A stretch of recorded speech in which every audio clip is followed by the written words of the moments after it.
Man, I love what they did with Dennis Hildeby. So he gets a 3-year deal worth 841,667. He's 24.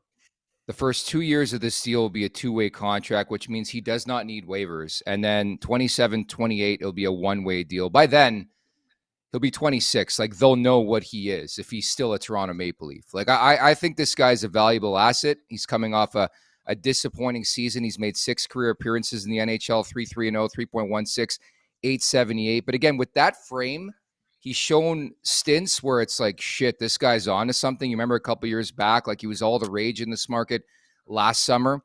I think turbulency is part of the position. You look around the league, whether it's Spencer Knight or Devin Levi, like there's just so many examples of guys it took a while to become an absolute stud. I'm not predicting, him to win a Vezina trophy one day, but I do think Hildeby has the opportunity, the chance to be an NHL goalie. So I think it was a nice, tidy piece of business. Again, we talked about Artur Akhtamov as well, the Russian kid in the American Hockey League. They've built up this depth. And I think Hildeby's a guy who could keep pushing the next couple of years. And maybe that's why they've slow played this Stolars thing a bit too.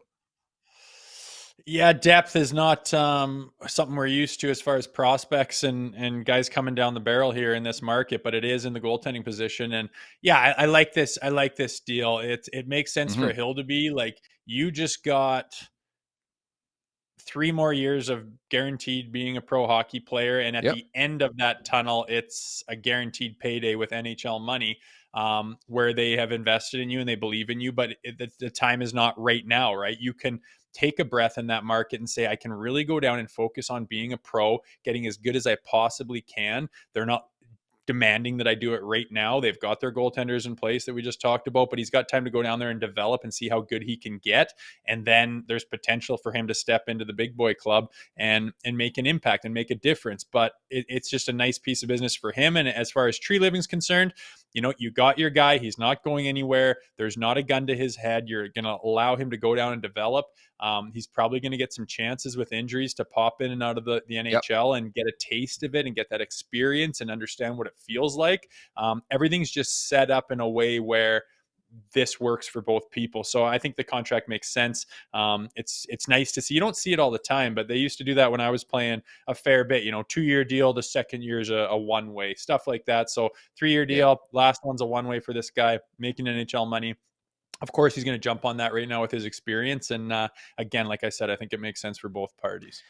Yeah, a lot of deals these days are based on projection. Like you saw the Nazar kid in Chicago has played like 56 games. He got like what, 50 sheets or 60 sheets. Like, I think part of this is like projecting that Hildeby at some point in time will be an NHL worthy goaltender, and you'll need waivers. I think of note too, like the 30 appearances last year with the Marlies, pretty good. 16, 9-4, 2.55, 908. So it allows some development time. But the key thing you said there, I would be beyond shocked if it's just a year where we see Stolars and Wall and nobody else. Okay. So there's going to be some moments where we see Dennis Hildeby. And I think that's a valuable experience too, to play some NHL games. Yeah, big time, man. Especially as a goalie, like we talked about, if you can, it's tough to get thrown to the lions. You just get chucked in there and things snowball, but there's nowhere to go. You got to keep going back out there, and you lose your confidence, and things get out of control and away from you, especially again at that position. Nightmare fuel, right? But here's a kid in this market who can dip his toe in the water. And most people don't get that luxury, right? It's here's the stage, spotlights on, perform, or that might be it for you. And with this contract, that's not going to be the case for him anymore. And I think that's huge for a goalie, especially in this market with all the guys that have been torn and tattered in this market and didn't work out. And it's a mental beast to be a goaltender. That's why they're so weird, I think, because they have to have these weird personality traits to be successful. But you've given this kid the stage to, be as successful as possible and have the potential to do well. And you don't put a gun to his head and force anything and have to have it happen now. So it's nice for him, again, especially in this market. I keep going back to this market, that position, very difficult. I think the proof's in the pudding there, and you've given this kid a chance to do it the right way and get some experience, dip his toe in the water, build his confidence, and hopefully turn into a premier goaltender down the road. Make sure to check out more of our content right here on the Leafs Nation YouTube page. We got long-form interviews, we got clips, we got epic rants by Jay Rosehill. We simply have it all. And don't forget, you can find out much more at theleafsnation.com. Thanks so much for watching.